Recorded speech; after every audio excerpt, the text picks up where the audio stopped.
Assalamualaikum warahmatullahi wabarakatuh. Perkenalkan, nama saya Gara Kurniawan. Saya dari Fakultas Ilmu Politik dan Ilmu Sosial. Di sini saya akan menjelaskan tentang tipe kepemimpinan politik di lembaga eksekutif dan legislatif.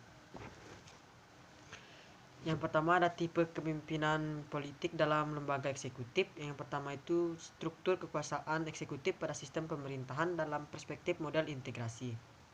Jika berbicara tentang model integrasi atau sistem pemerintahan, sesungguhnya itu tentang berbicara tentang relasi atau parlementer legislatif dengan eksekutif. Apabila dominasi dan konsentrasinya kekuasaan terletak pada legislatif, maka model sistem pemerintahan adalah parlemen. Sistem pemerintahan ini dalam tinjauan model integrasi organisasi merupakan model strong atau political weak executive model. Sedangkan apabila konsentrasi kekuasaan pemerintahan presidensial. Sistem pemerintahan ini dalam tinjauan model integrasi organisasi dapat dikatakan sebagai model weak political atau strong executive model. Dengan kata lain, berdasarkan pada pola pikir atau pola kekuasaan dan kepemimpinan, kekuasaan eksekutif dibedakan atas sistem pemerintahan parlementer dan sistem pemerintahan presidensial. Yang pertama tentang sistem pemerintahan parlementer. Dalam sistem parlementer ini, pemimpin eksekutif atau administrator publik atau kepala pemerintahan yang biasanya dijabat oleh Perdana Menteri, Presiden dan lainnya bergantung pada mosi atau kepercayaan parlemen dan dapat turun dari jabatannya melalui mosi yang diikuti dengan pengangkatan resmi oleh kepala negara. Biasanya PM atau Perdana Menteri berasal dari partai mayoritas. Namun apabila tidak mencapai mayoritas, untuk membentuk pemerintahan dibentuk pemerintahan koalisi. PM merupakan pimpinan kabinet. Pemerintahan bersifat kolegial atau kolektif, di mana PM di dalam menerapkan kepemimpinannya bersifat kolektif melalui kekuasaan koordinasi terhadap menteri-menterinya. Dan menteri-menteri ini merupakan kolega PM masing-masing dari menteri tersebut bertanggung jawab atas kepada parlemen atau menteri-menteri merupakan kolega PM masing-masing menteri bertanggung jawab kepada parlemen. Adapun ciri atau karakteristik dari sistem parlementer ini adalah sebagai berikut. Yang pertama adalah raja, ratu atau presiden sebagai kepala negara tidak memiliki kekuasaan pemerintahan. Yang kedua, kepala pemerintahan adalah Perdana Menteri. Dan yang ketiga, parlemen adalah satu-satunya lembaga yang anggotanya dipilih langsung oleh oleh rakyat melalui pemilihan umum. Yang keempat, ada eksekutif adalah kabinet yang bertanggung jawab kepada legislatif atau parlemen. Kelima, bila parlemen mengeluarkan mosi tak percaya kepada menteri tertentu atau seluruh menteri, maka kabinet harus menyerahkan mandatnya kepada kepala negara. Yang keenam itu adalah dalam sistem dua partai yang ditunjuk membentuk kabinet sekaligus sebagai Perdana Menteri adalah ketua partai politik pemenang pemilu. Yang ketujuh, dalam sistem banyak partai formatur. Dalam partai formatur itu, kabinet membentuk kabinet secara koalisi dan mendapat kepercayaan parlemennya.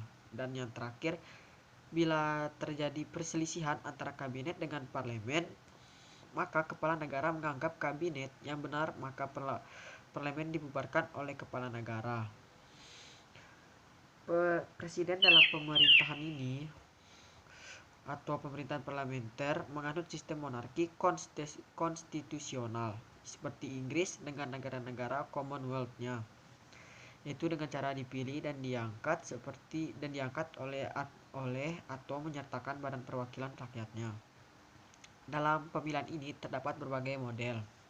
Seperti di India dipilih oleh Electoral College yang terdiri dari parlemen dan senat, dan presiden Italia dipilih dalam satu rapat gabungan parlemen. Dan utusan daerahnya atau regional delegates, meskipun dia dipilih oleh parlemen, tapi dia tidak bertanggung jawab kepada parlemennya. Presiden juga tidak bertanggung jawab atas penyelenggaraan pemerintahan, atau tanggung jawab pemerintahan ada pada kabinetnya. Dan presiden semata-mata sebagai kepala negara yang merupakan simbol negara dan seremonial yang tidak bisa diganggu-gugat. Terdapat berbagai variasi negara-negara yang menerapkan sistem parlementer ini. Ada negara yang berbentuk republik dan ada juga yang berbentuk kerajaan. Negara-negara yang seperti India, Singapura, Pakistan, Bangladesh, dan Israel adalah negara-negara yang menganut sistem pemerintahan parlementer dan Indonesia pada masa demokrasi liberal pada tahun 1945 hingga 1959 adalah negara republik yang menerapkan sistem parlementer. Sedangkan negara kerajaan yang menerapkan sistem parlementer antara lain Inggris, Malaysia, Jepang, Belanda, Belgia, dan Swedia. Dalam menerapkan sistem parlementer ini, ada menteri-menterinya yang dilarang merangkap sistem parlementer. Ini menteri-menterinya itu dilarang merangkap karena jabatan sebagai anggota parlemen seperti Belanda. Tetapi ada juga yang menteri-menterinya merangkap jabatan sebagai anggota parlemen seperti Inggris. Berdasarkan uraian tersebut tentang konsep sistem pemerintahan parlementer di atas, maka dapat dikatakan bahwa struktur kekuasaan eksekutif dibandingkan parlemen atau legislator sangat lemah dan wewenangnya juga sangat terbatas, sementara kekuasaan parlementer legislator sangat kuat. Dia memiliki wewenang yang sangat luas, bahkan mampu mengangkat dan memberhentikan kepala pemerintahan dan menteri-menterinya. Jabatan pemimpin eksekutif pemimpin eksekutif ini rentan terhadap tindikan penghentian dari jabatannya hanya berdasarkan mosi tidak percaya dari para parlemennya. Wewenang pimpinan eksekutif terhadap menteri-menterinya juga hanya sebatas koordinasi. Oleh karena itu, dia tidak memiliki wewenang untuk mengganti apalagi memberhentikan menteri-menteri di bawah koordinatornya. Lalu yang kedua ada sistem pemerintahan presidensial. Dalam sistem ini, selain presiden sebagai kepala pemerintahan sekaligus juga sebagai kepala negara, presiden dipilih baik secara langsung maupun oleh rakyat atau suatu badan tertentu untuk masa jabatan tertentu, dan dalam keadaan normal tidak dapat dipaksa untuk mengundurkan diri. Pada sistem presidensial ini, normalnya tidak dapat dipaksa untuk mengundurkan diri, dan juga pada sistem presidensial eksekutif atau pemerintahan non-kolegial, presiden bertanggung jawab atas pelaksanaan tugas menterinya dan semua pejabat di bawah presiden adalah pembantunya. Jadi kepemimpinan dan kekuasaannya bersifat hierarkis. Dan tanggung jawab sepenuhnya dipegang kekuasaan eksekutif tunggal. Tidak seperti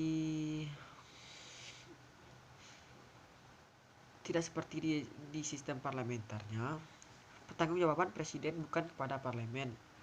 Karena itu tidak ada mosi tidak percaya, tetapi pertanggungjawabannya kepada konstitusi. Namun pada sistem ini, presiden dapat diberhentikan dari jabatannya melalui mekanisme impeachment atau apabila melakukan pengkhianatan, menerima suap, dan melakukan kejahatan serius. Ada beberapa ciri dari sistem pemerintahan presidensial ini adalah sebagai berikut. Yang pertamanya ada presiden sebagai kepala negara sekaligus kepala pemerintahan. Lalu yang kedua, kabinet atau dewan menteri dibentuk oleh presiden. Yang ketiga, presiden tidak bertanggung jawab kepada parlemen. Yang keempat, presiden tidak dapat membubarkan parlemen. Yang kelimanya, menteri tidak boleh merangkap anggota parlemen. Yang keenam, menteri bertanggung jawab kepada presiden. Dan yang ketujuh, masa jabatan menteri tergantung pada kepercayaan presiden. Terakhir, peran eksekutif legislatif dibuat seimbang dengan sistem check and balances. Pada sistem pemerintahan presidensial ini dianggap dapat menciptakan stabilitas eksekutif karena didasarkan pada masa-masa jabatan presiden yang telah ditentukan, di mana selama menjabat tidak ada yang mengganggu gugat kecuali ada situasi yang tidak normal atau melanggar UUD yang telah ditentukan oleh para staf-stafnya. Ini berbeda dengan sistem parlementer di mana pemerintah atau kabinet suatu waktu dapat jatuh karena mosinya tidak percaya. Apalagi kabinet terbentuk dari koalisi sederhana, maka akan rawan dari ancaman mosi tidak percaya. Meskipun dapat menciptakan stabilitas eksekutif, namun bila terjadi konflik antara eksekutif dengan legislatif akan menemui jalan buntu dan mandek. Konflik menjadi tidak terselesaikan dan akan berlarut-larut. Maka karena itu sistem presidensial dianggap kaku.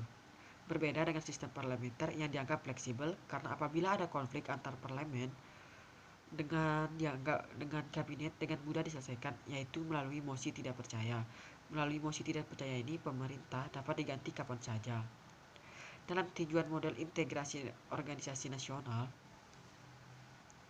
presidensial ini menjadi kuat atau sebanding dengan legislatif. Jabatan eksekutif tidak dapat diganti semaunya. Eksekutif juga menjadi lebih luas. Dia memiliki wewenang untuk mengatur para menteri yang berada di bawahannya, karena menteri-menteri tersebut merupakan pembantunya. Sistem pemerintahan ini dapat dikatakan sebagai model eksekutif yang kuat. Lalu ada juga kepemimpinan politik dalam lembaga legislatif, yaitu prinsip kedaulatan rakyat yang dipraktikkan selama pemilihan umum secara perlahan namun pasti berubah menjadi kedaulatan partai. Ketika anggota partai berhasil menjadi anggota legislatif, di mana pengaruh partai politik terhadap anggotanya ditentukan bahwa partai politik berhak membentuk fraksi di tingkat majelis permusyawaratan rakyat. Dewan Perwakilan Rakyat atau Dewan Perwakilan Rakyat daerah ini di tingkat provinsi dan kabupaten atau kota sesuai dengan peraturan perundang-undangnya. Artinya, dalam membuat kebijakan, anggota legislatif sangat dipengaruhi oleh kemauan politik atau suprastruktur politik dan infrastruktur politik sendiri, yang tentunya tidak selalu sesuai dengan hakikat kedaulatan rakyat dan hakikat bahwa anggota legislatif sebagai wakil rakyat, bukan perwakilan partai. Pembentukan fraksi dalam kelembagaan legislatif dimaksudkan untuk menyelaraskan kepentingan anggota legislatif yang beragam, sehingga perlu dibentuk fraksi atau kelompok anggota yang memiliki pandangan politik yang sejalan. Dengan adanya fraksi dalam anggota dewan untuk dapat menjalankan tugas dan wewenangnya secara maksimal. Oleh karena itu, setiap anggota legislatif wajib menjadi anggota salah satu fraksi. Fraksi merupakan pengelompokan anggota yang mencerminkan konfigurasi partai politik berdasarkan hasil pemilihannya atau hasil pemilihan umum. Fraksi di sini dimaksudkan untuk mengefektifkan kinerja para anggota dalam menjalankan tugas sebagai wakil rakyat. Sebagaimana disebutkan dalam peraturan perundang-undangan bahwa fraksi dibentuk untuk mengoptimalkan pelaksanaan fungsi wewenang, tugas DPR, serta hak dan kewajiban anggota DPR. Namun nyatanya fraksi sering menekankan kemandirian anggota untuk tujuan politik partainya sendiri. Partai politik melalui orang-orangnya yang ada di legislatif telah merumuskan peraturan perundang-undangan yang memberikan kuasa atau kuasa penuh kepada partai politik itu sendiri. Misalnya melalui fraksi, partai politik berperan mengirimkan utusan untuk menjadi panitia khusus dalam menggodokkan suatu peraturan perundang-undangan. Kemudian dalam menjaga suara atau political will-nya, partai politik juga membuat peraturan yang mana normanya setiap saat dapat mengancam anggotanya yang tidak senada dan sejalan dengan keinginan partai melalui ancaman radikal bagi anggotanya. Lalu lembaga-lembaga yang mencakup badan legislatif di Indonesia ini ada beberapa seperti Majelis Permusyawaratan Rakyat (MPR).